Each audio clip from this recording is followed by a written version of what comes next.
بسم اللہ الرحمن الرحیم۔ سامعین کرام، آپ سن رہے ہیں محبوب عالم کی تفتیشی داستانوں میں سے ایک داستان دل دریا سمندروں ڈونگے، جس کے مصنف خود محبوب عالم ہیں، اور یہ اس سلسلے کی آخری اور قسط نمبر 3 ہے۔ سلیمان بہت خوش ہوا کہ حاجی صاحب اس پر اتنے زیادہ مہربان ہو گئے ہیں۔ حاجی صاحب اس پر پہلے ہی بہت مہربان تھے۔ ہم نے حاجی صاحب کے بڑے خطرناک کام کیے ہیں اور ان کا ہر راز ہمارے پاس ہے، لیکن مجھے اور بشیرے کو حاجی صاحب کے گھر کے دروازے پر کھڑے ہونے کی اجازت بھی نہیں تھی۔ صرف سلیمان تھا جو ان کے گھر جب چاہتا چلا جاتا اور جتنی دیر چاہتا وہیں رہتا تھا۔ وہ حویلی کے ہی ایک کمرے میں رہتا تھا، جس کا دروازہ گلی میں کھلتا تھا اور ایک دروازہ اندر کی طرف تھا۔ نہ مجھے معلوم ہے نہ بشیرے کو کہ سلیمان کا قصور کیا تھا، بس اسے کتوں سے مروانا تھا۔ میرا خیال ہے کہ سلیمان اور اپنی چھوٹی بیگم پر حاجی صاحب کو شبہ ہو گیا تھا۔ ان کی چھوٹی بیگم جوان ہے، سلیمان بڑا خوبصورت جوان تھا، یہی وجہ ہو سکتی تھی۔ ویسے تو سلیمان بڑا شریف اور برخوردار نوجوان تھا۔ شام کو ہم نے سلیمان کو اپنے ساتھ روٹی کھلائی اور گپ شپ لگاتے رہے۔ سلیمان ہم سے پوچھتا رہا کہ شکار پر کیا ہوتا ہے۔ میں اور بشیر اس انتظار میں تھے کہ لوگ سو جائیں اور پیدل سفر کرنے والوں کا وقت گزر جائے۔ کتوں کے رکھوالے ہم دونوں ہیں۔ شام کو ہم نے کتوں کو کھانے کے لیے کچھ نہیں دیا۔ جس طرح بھوک سے انسان کو غصہ آتا ہے، اسی طرح کتے بھوکے ہوں تو مالکوں کو بھی کاٹنے کو دوڑتے ہیں۔ حاجی صاحب کے کتے بڑے خونخوار ہیں، کوئی اجنبی انہیں ہاتھ نہیں لگا سکتا۔ ہم سلیمان کو ساتھ لے کر چل پڑے اور ایسی باتیں کرتے گئے جن سے سلیمان بہت خوش ہوتا تھا۔ ہم اسے باغ میں نہ لے گئے، باہر سے آگے نکل گئے۔ سلیمان سے کہا کہ وہ آگے چلتا چلے اور ہم کتے لے آتے ہیں۔ اسے کچھ بھی شک نہ ہوا، چلتا گیا اور میں اور بشیرہ باغ میں چلتے گئے اور کتے لے آئے۔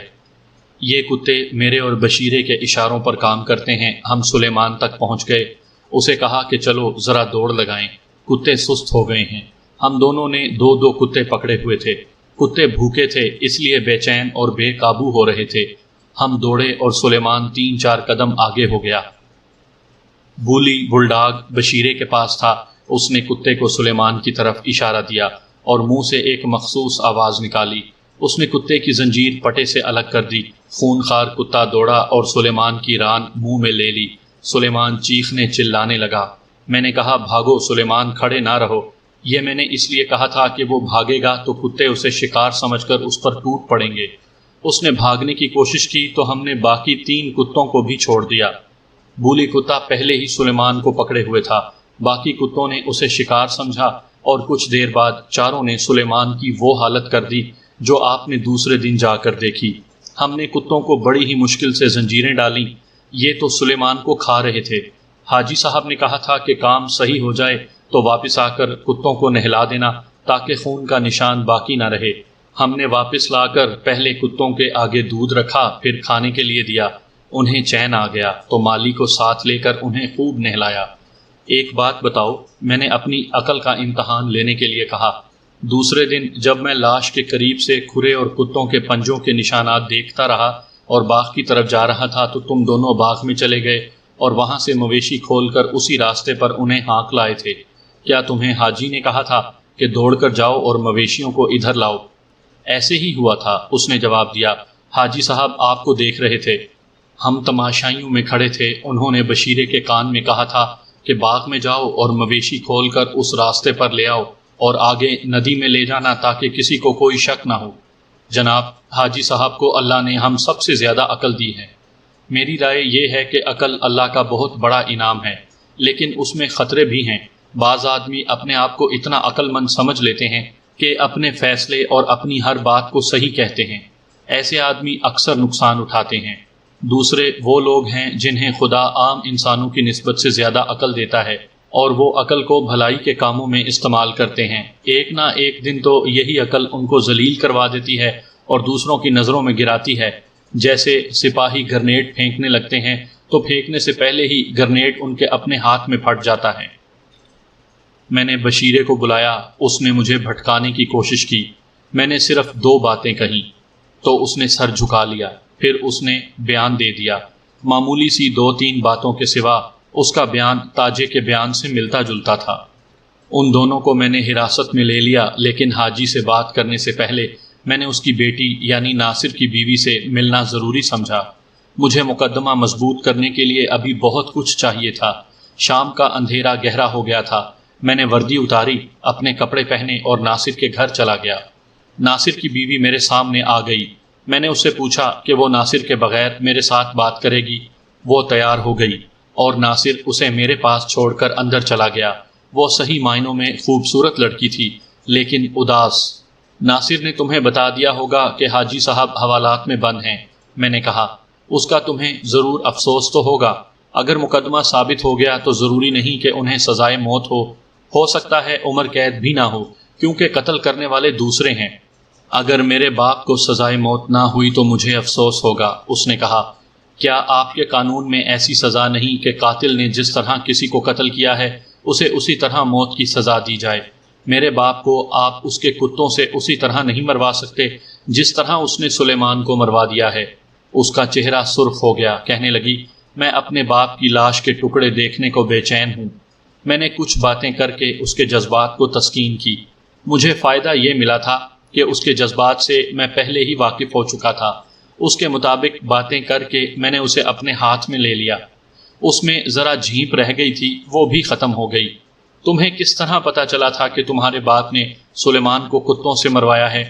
اس نے بڑی لمبی آہ بھری اور کہنے لگی، ناصر نے بتایا ہے کہ اس نے آپ کو ساری باتیں بتا دی ہیں۔ میرے اور اس کے جو تعلقات ہیں وہ بھی اس نے آپ کو بتا دیے ہیں۔ یہ شخص اگر مجھے کہے گا کہ جلتے ہوئے تندور میں کھڑی ہو جاؤ تو خدا کی قسم میں تندور میں کھڑی ہو جاؤں گی، مسکراؤں گی، سی تک نہیں کروں گی۔ لیکن اس وقت تو وہ تمہارے کہنے پر جلتے تندور میں کھڑا ہے، میں نے کہا۔ وہ مسکرا رہا ہے، سی نہیں کر رہا۔ یہ بعد کی باتیں ہیں، پہلے سلیمان کے قتل کی بات ہو جائے تو اچھا ہے۔ میں کہہ رہی تھی کہ ناصر آپ کو ہماری ازدواجی زندگی کے متعلق سب کچھ بتا چکا ہے، اس نے کہا۔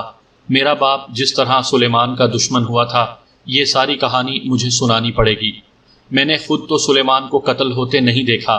سلیمان ہمارے گھر میں آیا تو معصوم اور بڑا ہی بھولا سا لڑکا تھا۔ میرے باپ نے مجھے اور میری امی کو بتایا کہ یہ یتیم ہے اور اپنے چچا کے ظلم سے بھاگ آیا ہے۔ سلیمان کی آنکھوں میں آنسو تھے۔ میں نہیں بتا سکتی کہ مجھے کیا ہو گیا تھا۔ اگر میرا باپ اور امی وہاں نہ ہوتے تو میں سلیمان کے آنسو اپنے دوپٹے سے صاف کر دیتی۔ میرے دل سے ایک آواز آئی کہ یہ لڑکا میری ساری عمر کا ساتھی ہے۔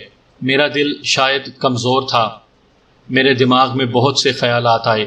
ایک میں تھی کہ باپ اور ماں کا سارا پیار صرف مجھے ملا تھا، اور ایک یہ خوبصورت لڑکا تھا جس سے پیار چھین لیا گیا تھا۔ ایک میں تھی جو اپنی بڑی امیرانہ حویلی میں رہتی تھی، اور ایک یہ سلیمان تھا جس کا کوئی گھر گھاٹ ہی نہیں تھا۔ آپ ان باتوں کو سمجھتے جانتے ہوں گے کہ میں اتنا ہی جانتی ہوں کہ میں سلیمان کی روح بن گئی یا اس کی روح میرے جسم میں آ گئی۔ سلیمان کو ابو نے ایسی نوکری دے دی کہ وہ ہمارے گھر آنے جانے لگا۔ وہ دکان پر بھی کام کرتا تھا۔ ابو نے اسے حویلی کا ہی ایک کمرہ دے دیا۔ سلیمان جب اچھے کپڑے پہننے اور اسے اچھا کھانے کو ملا اور میرے باپ کا، میری ماں کا اور میرا پیار مل گیا تو اس کا رنگ روپ کھل اٹھا۔ میں نے اسے شہزادہ کہنا شروع کر دیا۔ سب کے سامنے اسے سلیمان کہتی تھی اور اکیلے میں شہزادہ۔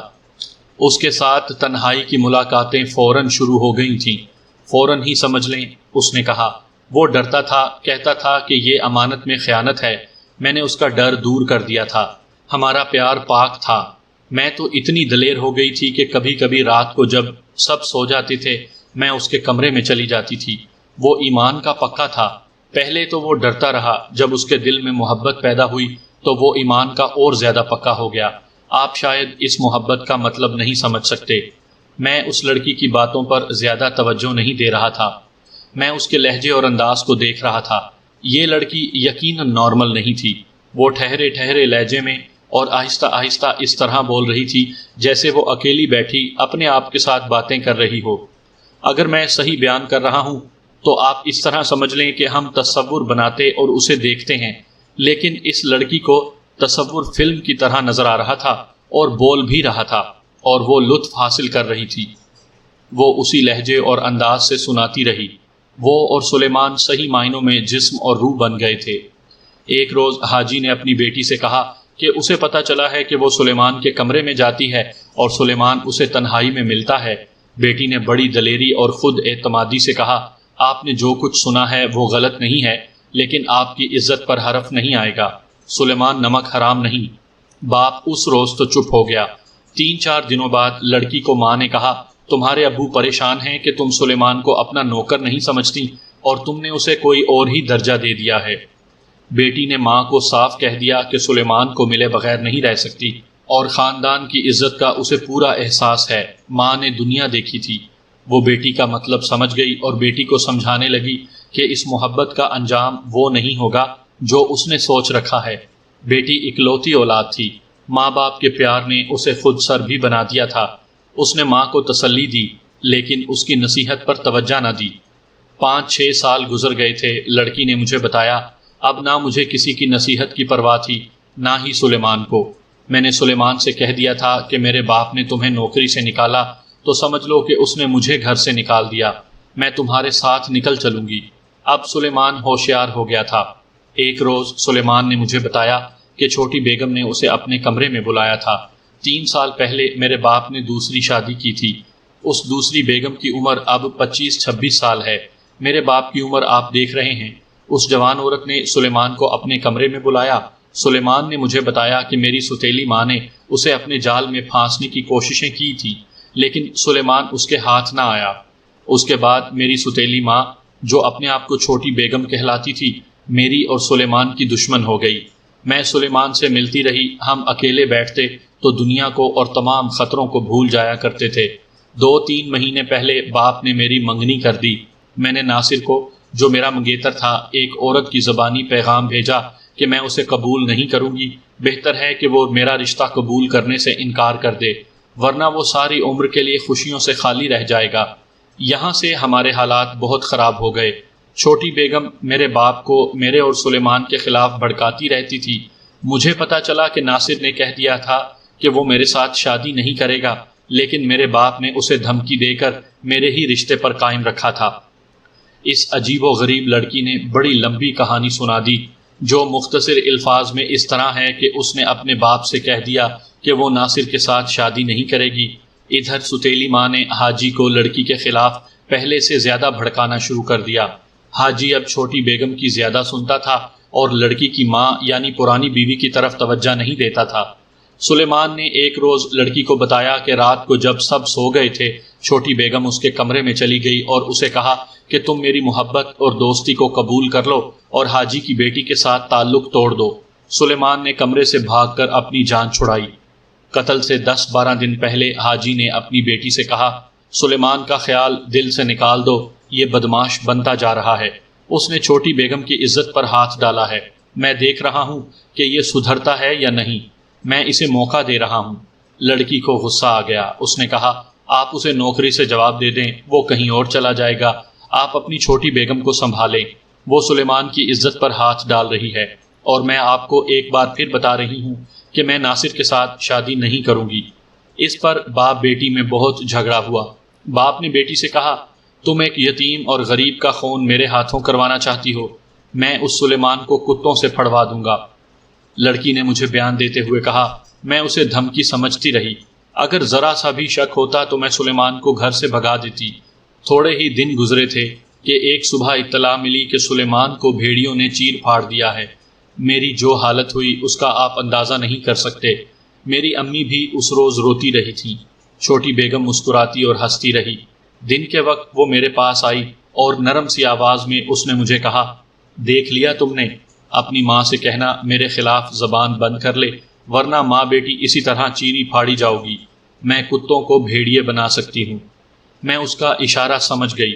یہ تو میں پہلے ہی سمجھ گئی تھی کہ سلیمان کو کتوں سے مروا دیا گیا ہے۔ چھوٹی بیگم نے اس کی تصدیق کر دی۔ پھر مجھے چپ لگ گئی۔ میں نے اپنے باپ سے کچھ بھی نہ کہا اور اسی خاموشی سے میری شادی ہو گئی۔ ناصر کے ساتھ شادی کر کے اس کا جو رویہ رہا وہ آپ ناصر کے بیان میں پہلے ہی سن چکے ہیں۔ اب وہ ناصر کو اپنا پیر و مرشد سمجھتی تھی۔ اس کے بیان سے مجھے اس کی اور سلیمان کی پاک محبت کا ثبوت ملا۔ ایسی کوئی بات نہ ملی جو میرا مقدمہ مضبوط کرتی۔ یہ تصدیق ہوئی کہ حاجی نے سلیمان کو کتوں سے مروایا ہے۔ کسی گواہ کے یہ الفاظ کہ قاتل نے اسے کہا تھا کہ فلاں کو قتل کر دو، قاتل کو سزا نہیں دلا سکتے۔ میں ناصر کے گھر سے نکلا تو رات بہت گزر چکی تھی۔ میری توجہ اس پر ہونی چاہیے تھی کہ مقدمہ کس طرح مضبوط کروں۔ موقع کا کوئی گواہ نہیں تھا، کوئی آلہ قتل نہیں تھا، کتوں کو شہادت کے طور پر استعمال نہیں کیا جا سکتا تھا۔ تاجے اور بشیرے کے اقبال جرم میں یہ خطرہ تھا کہ وہ سیشن کورٹ میں جا کر اپنے بیانات سے منحرف ہو سکتے تھے، لیکن میں جذبات میں الجھا ہوا تھا۔ میرے دل اور دماغ پر یہ لڑکی چھائی ہوئی تھی۔ چھوٹی بیگم بھی عورت ہی تھی، اسے حاجی نے پہلے بتا دیا ہوگا کہ وہ سلیمان کو کس طرح مروائے گا۔ مجھے خیال آیا کہ انسان کا دل سمندر کی طرح گہرا ہوتا ہے اور کسی کے دل کا حال کوئی نہیں جان سکتا۔ مجھے پنجابی کا ایک مصرع یاد آیا، دل دریا سمندروں ڈونگے، کون دلا دیاں جانے ہو۔ میں نے رات 2 بجے حوالات سے حاجی کو نکالا اور اپنے دفتر میں لا بٹھایا۔ اس کا سر ڈول رہا تھا، اس کی آنکھیں کھلی تھیں نہ بند تھیں۔ اس نے مری ہوئی آواز سے کہا، جتنی رقم کہو گے دوں گا، کچھ اور بھی مانگو۔ کیوں اتنی رقم ضائع کرتے ہیں آپ حاجی صاحب؟ میں نے کہا، مجھ پر ثابت کر دیں کہ آپ نے سلیمان کو اپنے کتوں سے نہیں مروایا، میں ابھی آپ کو چھوڑ دوں گا۔ اس کی حالت دیکھ کر میں نے کہا، قتل کے بعد قاتل کی یہی حالت ہو جایا کرتی ہے۔ اگر آپ کہیں تو میں آپ کو سنا دوں کہ آپ نے سلیمان کو کیوں اور کس طرح قتل کروایا۔ کرائے کے قاتل اور نوکر قتل کرنے تک ساتھ دیا کرتے ہیں۔ معاملہ جب تھانے میں آتا ہے تو یہ لوگ اپنی جان چھڑانے کے لیے اپنے مالک کو سامنے کھڑا کر دیا کرتے ہیں۔ میرے پاس 4 اقبال جرم اور آدھی درجن گواہ آ گئے ہیں، آپ بیان نہ دیں۔ اس نے بولنا شروع کر دیا۔ وہ جو کچھ بیان کر رہا تھا وہ مجھے پہلے ہی معلوم ہو چکا تھا۔ میں نے اس سے بہت ساری باتیں پوچھیں اور یہ بھی پوچھا کہ اس نے کسی اور طریقے سے سلیمان کو کیوں نہ مروا دیا، کتوں سے مروانے کی کیا ضرورت تھی۔ اس نے میری دوسری بیوی پر دست درازی کی تھی، اس نے کہا، اور اس نے میرا نمک کھاتے ہوئے میری بیٹی کے ساتھ بھی نازیبا دوستی لگا رکھی تھی۔ میں نے کہا تھا کہ اسے بڑی خوفناک سزا دوں گا۔ اچانک کتوں کا خیال آ گیا۔ میں نے غصے کی حالت میں اسے کتوں سے مروانے کا طریقہ سوچا تھا۔ میں نے اس پر غور کیا تو یہ اسکیم میرے ذہن میں تیار ہو گئی کہ اسے کتوں سے مروا کر مشہور کر دوں گا کہ اسے بھیڑیوں نے ہلاک کیا ہے۔ میں نے سلیمان پر ظاہر نہ ہونے دیا کہ میں اس سے خفا ہوں، اسی واسطے وہ میرے جال میں آ گیا۔ حاجی، تاجے اور بشیرے سے میں نے مجسٹریٹ کے سامنے بیان دلوا دیے ہیں اور انہیں جیل کی حوالات میں بھیج دیا ہے، لیکن مقدمہ تیار کرنے کے لیے میرے ہاتھ خالی تھے۔ میں نے موقع کے 2 گواہ پیدا کر لیے اور باقی خانے جو خالی تھے وہ بھی پر کر لیے۔ ملزم کو سزا دلانے کے لیے پولیس کو کچھ چکر بازی کرنی پڑتی ہے، وہ میں نے بھی کی اور چالان عدالت میں پیش کر دیا۔ کیس مجسٹریٹ سے ہو کر سیشن کورٹ میں پہنچا۔ مجھے ایسی سزاؤں کی توقع نہیں تھی جو سیشن جج نے دی۔ سرکاری وکیل قابل تھا، اس نے ثابت کر دیا کہ مجرم نمبر 1 حاجی ہے۔ اس کے بعد نوکروں کا درجہ آتا ہے۔ سیشن کورٹ نے تاجے اور بشیرے کو عمر قید دی اور حاجی کو سزائے موت دے دی۔ سیشن جج انگریز تھا، اس نے فیصلہ بڑا اچھا اور مدلل لکھا تھا۔ اس نے یہ بھی لکھا کہ سزا حاجی جیسے لوگوں کو سب سے زیادہ ملنی چاہیے جن کے پاس دولت ہے، اور وہ اپنے نوکروں اور جرائم پیشہ لوگوں کو بے دریغ انعام و کرام اور نوکری سے نکال دینے کی دھمکی دے کر جسے چاہے قتل کروا دیتے ہیں۔ ہائی کورٹ نے حاجی کی اپیل مسترد کر کے سزائے موت کو بحال رکھا۔